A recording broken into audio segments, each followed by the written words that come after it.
ಸ್ನೇಹಿತರೆ ನಮಸ್ಕಾರ.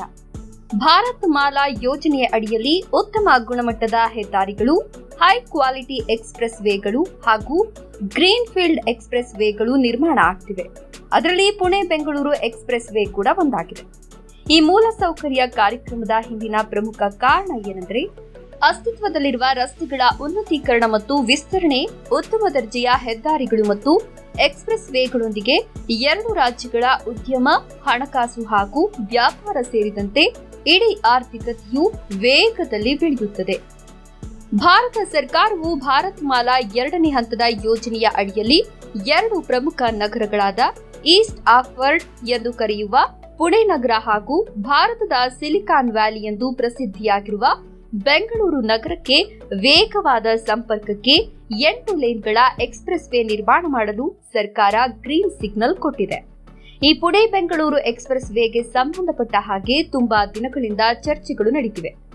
ಆದರೆ 2019ರಲ್ಲಿ ಕೇಂದ್ರ ಸಚಿವ ನಿತಿನ್ ಗಡ್ಕರಿ ರಾಜ್ಯ ಹಾಗೂ ಕೇಂದ್ರ ಸರ್ಕಾರದಿಂದ ಅಪ್ರೂವಲ್ ತಂದರು. ಪುಣೆ ಬೆಂಗಳೂರು ಎಕ್ಸ್‌ಪ್ರೆಸ್ ವೇ 2 ಹಂತಗಳಾಗಿ ವಿಂಗಡಿಸಲಾಗಿದೆ. ಮೊದಲನೇ ಹಂತ ಮಹಾರಾಷ್ಟ್ರದಿಂದ ಶುರುವಾಗಲಿದ್ದು 2ನೇ ಹಂತ ಕರ್ನಾಟಕದಲ್ಲಿ ಅಂತ್ಯಗೊಳ್ಳಲಿದೆ. ಈ ಎಕ್ಸ್‌ಪ್ರೆಸ್ ವೇ ಸದ್ಯಕ್ಕೆ 6 ಲೇನ್ಗಳೊಂದಿಗೆ ನಿರ್ಮಾಣಗೊಳ್ಳಲಿದ್ದು ಮುಂಬರುವ ದಿನಗಳಲ್ಲಿ 8 ಲೇನ್ಗಳಿಗೆ ವಿಸ್ತರಿಸಬಹುದಾಗಿದೆ. ಈ ಎಕ್ಸ್‌ಪ್ರೆಸ್ ವೇಯು ಒಟ್ಟು 703 ಕಿಲೋಮೀಟರ್ ಉದ್ದ ಇರಲಿದೆ. ಇಂದಿನ ರಾಷ್ಟ್ರೀಯ ಹೆದ್ದಾರಿಗಳಲ್ಲಿ ಸರಾಸರಿ ವೇಗ 60ರಿಂದ 70 ಕಿಲೋಮೀಟರ್ ಮಾತ್ರ ಇರ್ತಿತ್ತು. ಆದರೆ ಹೊಸ ಎಕ್ಸ್‌ಪ್ರೆಸ್ ವೇನಲ್ಲಿ ಸರಾಸರಿ ವೇಗವೇ 120ರಿಂದ 130 ಕಿಲೋಮೀಟರ್ನಲ್ಲಿ ಹೋಗುವ ಹಾಗೆ ವಿನ್ಯಾಸ ಮಾಡಲಾಗಿದೆ. ಇದು ಭಾರತದ ಅತ್ಯಂತ ವೇಗದ ಎಕ್ಸ್‌ಪ್ರೆಸ್ ವೇ ಕಾರಿಡಾರ್ಗಳಲ್ಲಿ ಒಂದಾಗಲಿದೆ. ಸದ್ಯದ ಪರಿಸ್ಥಿತಿಯಲ್ಲಿ ಪುಣೆಯಿಂದ ಬೆಂಗಳೂರಿಗೆ ಚಲಿಸಬೇಕೆಂದರೆ ಒಟ್ಟು 840 ಕಿಲೋಮೀಟರ್ಗಳು ಚಲಿಸಲು 14ರಿಂದ 18 ಗಂಟೆಗಳ ಸಮಯ ಬೇಕಾಗುತ್ತದೆ. ಹಾಗೂ ಮುಂಬೈನಿಂದ ಬೆಂಗಳೂರಿಗೆ ಚಲಿಸಬೇಕೆಂದರೆ ಒಟ್ಟು 990 ಕಿಲೋಮೀಟರ್ಗಳನ್ನು ಚಲಿಸಲು 18ರಿಂದ 21 ಗಂಟೆಗಳ ಸಮಯ ಬೇಕಾಗುತ್ತದೆ. ಆದರೆ ಈ Pune Bengaluru express way project ಮುಗಿದ ಮೇಲೆ ಒಟ್ಟು 140 ಕಿಲೋಮೀಟರ್ಗಳ ಅಂತರ ಕಡಿಮೆಯಾಗಿದ್ದು ಪುಣೆಯಿಂದ ಬೆಂಗಳೂರಿಗೆ ಕೇವಲ 7 ಗಂಟೆಗಳಲ್ಲಿ ತಲುಪಬಹುದು ಹಾಗೂ ಮುಂಬೈನಿಂದ ಬೆಂಗಳೂರಿಗೆ ಕೇವಲ 10 ಗಂಟೆಗಳಲ್ಲಿ ತಲುಪಬಹುದಾಗಿದೆ. ಪ್ರಸ್ತುತ ಪರಿಸ್ಥಿತಿಗಳಿಗೆ ಹೋಲಿಸಿದ್ರೆ ಅರ್ಧದಷ್ಟು ಸಮಯ ಕಡಿಮೆಯಾಗಲಿದೆ. ಈ ಎಕ್ಸ್‌ಪ್ರೆಸ್ ವೇ ಹಾದು ಹೋಗುವ ನಗರಗಳಲ್ಲಿ ಸರಕು ಸಾಗಾಣಿಕೆ, ವ್ಯಾಪಾರ, ಕೈಗಾರಿಕಾ ಚಟುವಟಿಕೆಗಳು ಹಾಗೂ ಹೊಸ ಉದ್ಯಮಗಳಿಗೆ ಇನ್ನಷ್ಟು ಅನುಕೂಲವಾಗಲಿದೆ. ಮಹಾರಾಷ್ಟ್ರದಿಂದ ಕರ್ನಾಟಕಕ್ಕೆ ಬರುವ ಈ ಎಕ್ಸ್‌ಪ್ರೆಸ್ ವೇಯು ಮಹಾರಾಷ್ಟ್ರದಲ್ಲಿ 3 ಜಿಲ್ಲೆಗಳು ಮತ್ತು ಕರ್ನಾಟಕದಲ್ಲಿ 9 ಜಿಲ್ಲೆಗಳಲ್ಲಿ ಹಾದು ಹೋಗುತ್ತದೆ. ಮಹಾರಾಷ್ಟ್ರದ ಪುಣೆ, ಸತಾರಾ, ಸಾಂಗ್ಲಿ ಜಿಲ್ಲೆಗಳನ್ನು ದಾಟುವ ಮೂಲಕ ಕರ್ನಾಟಕಕ್ಕೆ ಬರ್ತದೆ. ಕರ್ನಾಟಕದ ಬೆಳಗಾವಿ, ಬಾಗಲಕೋಟೆ, ಗದಗ, ವಿಜಯನಗರ, ದಾವಣಗೆರೆ, ಚಿತ್ರದುರ್ಗ, ತುಮಕೂರು ಹಾಗೂ ಬೆಂಗಳೂರು ಗ್ರಾಮಾಂತರದಲ್ಲಿ ಕೊನೆಗೊಳ್ಳುತ್ತದೆ. ಈ ಮಾರ್ಗದ ಇನ್ನೂ ಹೆಚ್ಚು ವಿವರವನ್ನ ನೋಡೋದಾದ್ರೆ ಪುಣೆ ಜಿಲ್ಲೆಯ ಕೋಪಿಹಳ್ಳಿ ಸಮೀಪದಲ್ಲಿ ಪುಣೆ ರಿಂಗ್ ರಸ್ತೆ ಬರ್ತದೆ.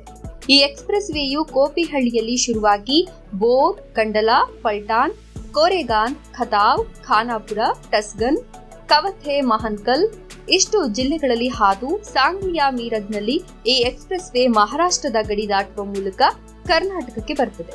ಕರ್ನಾಟಕದಲ್ಲಿ ಅಥಣಿ, ರಬಕವಿ, ಬನಹಟ್ಟಿ, ಜಮಖಂಡಿ, ಮುಧೋಳ್, ರಾಮದುರ್ಗ, ಬಾದಾಮಿ, ನರಗುಂದ, ರೋಣ, ಕೂಕನೂರ್, ಕೊಪ್ಪಳ, ಹಗರಿಬೊಮ್ಮನಹಳ್ಳಿ, ಕೂಡ್ಲಿಗಿ, ಜಗಳೂರ್, ಚಳ್ಳಕೆರೆ, ಹಿರಿಯೂರ್, ಸಿರಾ, ಮಧುಗಿರಿ, ಕೊರಟಗೆರೆ, ತುಮಕೂರು ಹಾಗೂ ನೆಲಮಂಗಲ ಬಳಿ ಬಂದು ಬೆಂಗಳೂರು ಗ್ರಾಮಾಂತರದ ಮುದಗಡಹಳ್ಳಿಯಲ್ಲಿ ಬೆಂಗಳೂರು ಸ್ಯಾಟಲೈಟ್ ರಿಂಗ್ ರಸ್ತೆಗೆ ಈ ಎಕ್ಸ್‌ಪ್ರೆಸ್ ವೇಯು ಸಂಪರ್ಕಗೊಳ್ಳುತ್ತದೆ.